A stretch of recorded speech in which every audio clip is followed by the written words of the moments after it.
Number 1 indoor plants. నేను ఎక్కువగా college surroundings దగ్గర ఇటువంటి చోట్ల ఇండోర్ ప్లాంట్స్ని నేను చూస్తున్నాను. నాకు అప్పుడు తెలీదు వీటి యొక్క యూస్ అనేది ఏందో. ఇండోర్ ప్లాంట్స్ ప్రధానంగా ఏం చేస్తాయంటే పర్యావరణ కలుషిత గాలిని అది ప్యూరిఫై చేసి మనకు మంచి ఎయిర్ని అందిస్తుంది. నాసా చేసిన స్టడీలో తేలింది ఏంటంటే కార్సినోజెన్స్ అనే ఒక సబ్స్టాన్స్ని ఎయిర్ నుంచి అది రిమూవ్ చేసి మంచి ఎయిర్ని మనకు అందిస్తుంది. ఇలా ఇటువంటి మంచి గాలిని మనం పీలవడం వల్ల మనకు బ్లడ్ ప్రెషర్ అంటే బీపీ అనేది తగ్గుద్ది. మనం చాలా యాక్టివ్గా పనిచేస్తాం. ఇలా ఇండోర్ ప్లాంట్స్ అనేటివి రకరకాలు ఉంటాయి. మన కన్వీనియంట్గా మనకు ఎటువంటి ఇండోర్ ప్లాంట్ కావాలి అనేది మనం సెలెక్ట్ చేసుకొని అది మన సరౌండింగ్స్లో ఉంచితే మనకు చాలా మంచిది.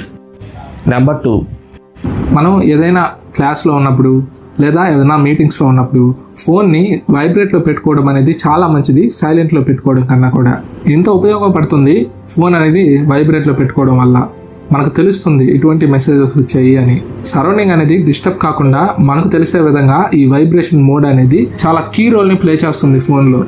అసలు వైబ్రేషన్ అనేది ఫోన్కి ఎలా వర్క్ అవుతూ ఉంది అనే విషయాన్ని ఇప్పుడు చూద్దాం. ఫోన్లో ఒక సిలిండ్రికల్ షేప్ మోటార్ లాగా ఉంటుంది. ఇదే ఫోన్ని వైబ్రేట్ చేస్తుంది. మనకు ఏదైనా కాల్ వచ్చినప్పుడు లేదా ఏమైనా నోటిఫికేషన్ వచ్చినప్పుడు ఫోన్ సాఫ్ట్వేర్ అనేది కొన్ని సిగ్నల్స్ని పంపిస్తుంది.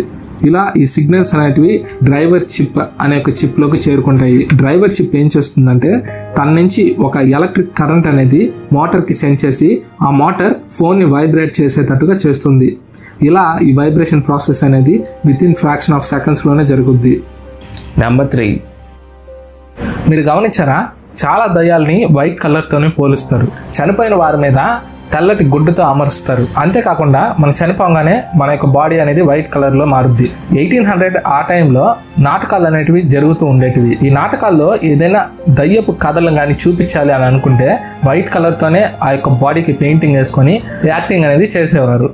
అంతేకాకుండా 1804లో లండన్లో ఒక ఇన్సిడెంట్ అనేది చోటు చేసుకుంది.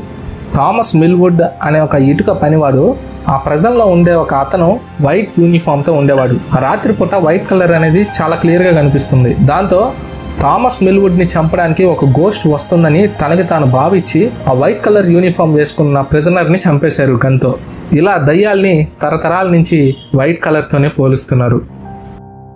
Number 4 Pablo Picasso. ఇతను ఒక స్పానిష్ గొప్ప పెయింటర్. చరిత్రలో టాప్ 10 పెయింటర్స్ కానీ తీసుకుంటే ఆ టాప్ 10లో పాబ్లో పికాసో ఉంటారు. ఇక విషయానికి వస్తే పాబ్లో పికాసోకి గన్కి ఒక అనుబంధం అనేది ఉంది. అప్పటికే ఫేమస్ రైటర్ అయిన ఆల్ఫ్రెడ్ జెరే పాబ్లో పికాసో ఇద్దరు కూడా మంచి ఫ్రెండ్స్. ఆల్ఫ్రెడ్ జెరే పాబ్లోకి ఒక గన్ అనేది ఇచ్చారు. పాబ్లో దాన్ని ఎలా యూజ్ చేస్తాడంటే తను వేసిన పెయింటింగ్ యొక్క మీనింగ్ ఎవరైనా ఆ పెయింటింగ్ని చూసేదానికి వచ్చేటప్పుడు ఆ పెయింటింగ్ యొక్క మీనింగ్ కానీ పాబ్లోకి కానీ అడిగితే పాబ్లో ఆ గన్తో వారిని బెదిరించేవారు. ఇందుకీ పాబ్లో పికాసో గన్ లోపల రియల్ బుల్లెట్స్ ఉంటాయా అంటే రియల్ బుల్లెట్స్ కాదు, అవి డమ్మీ బుల్లెట్స్తో ఉంటాయి. వాళ్ళని కాల్చినప్పుడు ఆ డమ్మీ బుల్లెట్స్ వారికి ఎటువంటి హాని అనేది తలపెట్టదు, కానీ ఒక పెద్ద శబ్దం అనేది చేస్తుంది ఆ డమ్మీ బుల్లెట్స్ అనేటివి. ఇలా సరదాగా వాళ్ళతో ఆడుకునేవారట Pablo Picasso. Number 5 Columbia university వాళ్ళు మనిషి వెంట్రుకల మీద ఒక రీసెర్చ్ చేశారు. ఆ రీసెర్చ్ పేరు ఈ లైఫ్ అని పెట్టారు వారు. దీని యొక్క మెయిన్ ఉద్దేశం ఏంటంటే మన యొక్క ముసలి వెంట్రుకల్ని మళ్ళీ నార్మల్ హెయిర్ చేయొచ్చు. ఎలా అంటే ఒక మనిషి డిప్రెస్లో ఉన్నాడు అంటే తన యొక్క ముసలి వెంట్రుకలు యుక్త వయసులోనే వచ్చేసాయి అని. ఇలా తన యొక్క డిప్రెస్ని ఎప్పుడైతే కోల్పోతాడో ఆ యొక్క ముసలి వెంట్రుకలు క్రమేణా నల్ల వెంట్రుకలుగా మారే అవకాశాలు ఎక్కువగా ఉన్నాయి. కానీ కొంతమందికి వాళ్ళ పేరెంట్స్ నుంచి వచ్చిన జీన్ వల్ల ఆ యొక్క ముసలి వెంట్రుకలు యుక్త వయసులోనే రావచ్చు. కొంతమంది ఎంత ముసలోళ్ళు అయినప్పటికీ వాళ్ళకి తొందరగా ముసలి వెంట్రుకలు అనేటివి రావు. నెంబర్ 6 మనం వాడే ఫోన్ నెంబర్కి 10 డిజిట్సే ఎందుకు ఉన్నాయో తెలుసా? 2013కు ముందు 9 డిజిట్స్ ఉండేటివి. 0 to 9 నెంబర్స్ కానీ తీసుకుంటే అందులో 10 డిజిట్స్ అనేటివి ఉంటాయి. అలానే 0 to 99 నెంబర్స్ కానీ తీసుకుంటే అందులో 100 నెంబర్స్ ఉంటాయి. అలా 9 డిజిట్స్తో 100 కోట్ల నెంబర్స్ వస్తాయి. అప్పటికే మన జనాభా అనేది 2013కి 140 కోట్లు ఉన్నారు. 9 డిజిట్స్ వల్ల 100 కోట్ల నెంబర్సే వస్తాయి. దేశ జనాభా మాత్రం 140 కోట్లు ఉన్నారని ఫోన్ నెంబర్స్ అనేటివి 10 డిజిట్స్కి పెట్టారు. ఈ 10 డిజిట్స్తో 1000 కోట్ల నెంబర్స్ వస్తాయి. అంటే మన దేశ జనాభా కంటే కూడా 10 రెట్లు ఎక్కువ. నెంబర్ 7 రోలెక్స్ వాచ్ అనేది అంత కాస్ట్లీ అండ్ బ్రాండెడ్ ఎందుకు మీకు తెలుసా? ఒక వాచ్ మోడల్ కానీ తయారు చేస్తే ఆ వాచ్ మోడల్స్ని అమ్మాల్సిన దానికన్నా కూడా చాలా తక్కువ తయారు చేసి అది మార్కెట్లో వదులుద్ది. ఇలా ఎందుకు చేస్తుందంటే ఆ ప్రోడక్ట్ యొక్క డిమాండ్ పెరగాలని. అలా ఫలానా వాచ్ మోడల్ని కొంతమేరకు తయారు చేసి ఆ తర్వాత ఆ యొక్క మోడల్స్ని ఆపేసి ఇక కొత్త రకమైన మోడల్స్ని తయారు చేయడానికి చూస్తుంది రోలెక్స్. అంతేకాకుండా రీసెర్చ్ అండ్ డెవలప్మెంట్ మీద చాలా ఎక్కువ ఖర్చు పెడుతుంది రోలెక్స్ కంపెనీ. చాలా అడ్వాన్స్డ్ టెక్నాలజీని యూస్ చేస్తుంది రోలెక్స్ వాచెస్ని తయారు చేయడానికి. అంతేకాకుండా రోలెక్స్ కంపెనీ నుంచే మొట్టమొదటి వాటర్ ప్రూఫ్ వాచ్ అనేది తయారైంది. ఇంత లిమిటెడ్ స్టాక్ అనేది రోలెక్స్ కంపెనీ తయారు చేయడం వల్ల దాని డిమాండ్ అనేది పెరిగింది. క్రమేణా ఈ రోలెక్స్ వాచెస్ అనేటివి ధనవంతులు వాడే వాచెస్ అనే ఒక స్టేటస్ సింబల్ లాగా అయిపోయాయి. ఈ రోలెక్స్ వాచెస్ అనేటివి తొందరగా రస్ట్ కాకుండా కంపెనీయే ఒక సర్టైన్ అలాయ్ మెటీరియల్ని తయారు చేసి తమ యొక్క వాచెస్కి వాడతారు. అంతేకాకుండా ఈ రోలెక్స్ వాచెస్లో ఉండే components gold, titanium, stainless steel ఇటువంటి కాంపోనెంట్స్ అనేటివి యూస్ చేస్తారు ఆ యొక్క వాచెస్ క్వాలిటీ కోసం. వాచ్ లోపల ఉన్న కాంపోనెంట్స్ అన్నీ కూడా చేత్తోనే అమరుస్తారు. తగిన నైపుణ్యత కలిగిన వారితో ఈ యొక్క పనిని చేయిస్తారు. అందుకే ఈ రోలెక్స్ వాచెస్ అనేటివి ఇంత కాస్ట్లీగా ఉంటాయి. నెంబర్ 8. 1975లో అలెక్స్ మిచెల్ అనే ఒక ఇంగ్లాండ్కి చెందిన అతను బ్రిటిష్ టీవీ సిరీస్ అయిన ది గుడీస్ అనే ఒక సిరీస్ని వీక్షిస్తూ ఉన్నారు. కొద్దిసేపు చూడంగానే ఆపకుండా 25 నిమిషాల పాటు తను నవ్వుతూనే ఉన్నారు. అలా 25 నిమిషాలు నవ్వడం వల్ల హార్ట్ స్ట్రోక్ వచ్చి మిచెల్ చనిపోయారు. మిచెల్ వైఫ్ ది గుడీస్ వారికి ఈ విధంగా లెటర్ రాశారు: నా భర్త చివరి రోజులో తను నవ్వుతూ చనిపోయారు.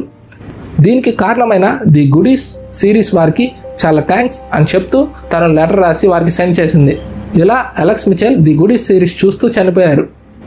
ఈ తరహా ఇన్సిడెంటే మన ఇండియాలో కూడా చోటు చేసుకుంది. 25 ఏళ్ల మంగేష్ బోగల్ గ్రాండ్ మస్తీ అనే ఒక ఫిల్మ్కి తన గర్ల్ ఫ్రెండ్తో వెళ్ళారు.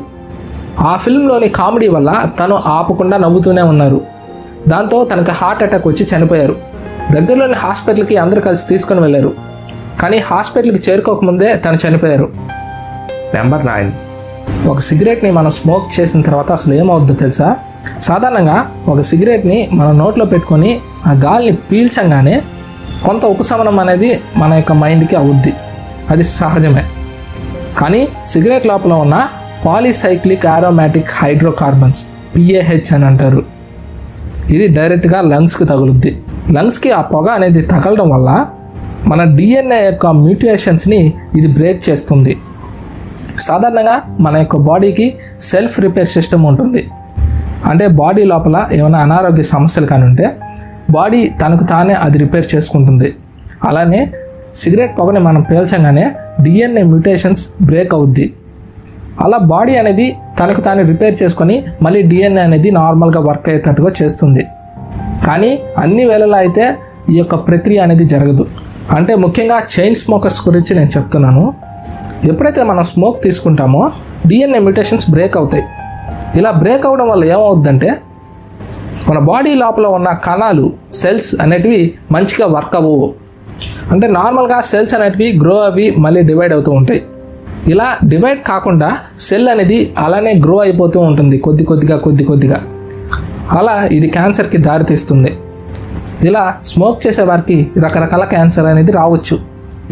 ఒకవేళ స్మోక్ని అలవాటయ్యి అలా కొనసాగిస్తూ ఉంటే మానేయడం అనేది చాలా కష్టతరమైన విషయం. కానీ కొద్ది కొద్దిగా మానడానికి ట్రై చేస్తే అది ఈజీ అవుద్ది. మన బాడీ కూడా ఎప్పుడైతే స్మోక్ చేయడం ఆపేస్తామో అది సెల్ఫ్ రిపేర్ అనేది తనకు తాను చేసుకుంటుంది. ఆ తర్వాత నార్మల్ బాడీ అయిపోతుంది మన యొక్క బాడీ. నెంబర్ 10. ఈవ్ డీ స్పేస్ అనే ఒక పర్ఫ్యూమ్ ఉంది. ఈ పర్ఫ్యూమ్ అనేది ఏం చేస్తుందంటే ఒకసారి ఈ పర్ఫ్యూమ్ని వాడంగానే స్పేస్ యొక్క ఎన్విరాన్మెంట్ని చుట్టూ క్రియేట్ చేస్తుంది. స్పేస్లో ఎటువంటి స్మెల్ అనేది వస్తుందో ఆస్ట్రోనాట్స్కి అటువంటి స్మెల్ని కలిగిస్తుంది ఈ ఈవ్ డీ స్పేస్ అనే ఒక పర్ఫ్యూమ్. 2008లో నాసాలో స్టీవ్ పేర్స్ అనే ఒక రసాయన శాస్త్రవేత్త పనిచేసేవాడు. ఆయనే కనిపెట్టాడు ఈ ఈవ్ డీ స్పేస్ యొక్క పర్ఫ్యూమ్ని. స్పేస్కి వెళ్ళే ఆస్ట్రోనాట్స్ ఆ యొక్క ఎన్విరాన్మెంట్కి అలవాటు అవ్వడానికి ఈ యొక్క పర్ఫ్యూమ్ని వాడేవారు. అలా వాళ్ళు ట్రైనింగ్ తీసుకుంటూ ఉండేవారు. మొదట్లో ఈ పర్ఫ్యూమ్ అనేది చాలా సీక్రెట్గా ఉన్నింది. కానీ ఫ్రీడమ్ ఆఫ్ ఇన్ఫర్మేషన్ యాక్ట్ ప్రకారం ఈ పర్ఫ్యూమ్ అనేది అందరి దగ్గర ఉండాలి అనే ఒక ఉద్దేశంతో కిక్ స్టార్టర్ క్యాంపెయిన్ అనే ఒక క్యాంపెయిన్లో ఈ యొక్క పర్ఫ్యూమ్కి ఫండింగ్ ఇవ్వడానికి చాలామంది ముందుకు వచ్చారు. అలా ఈ ఈవ్డీ స్పేస్ అనే ఒక పర్ఫ్యూమ్ మార్కెట్లోకి వచ్చింది.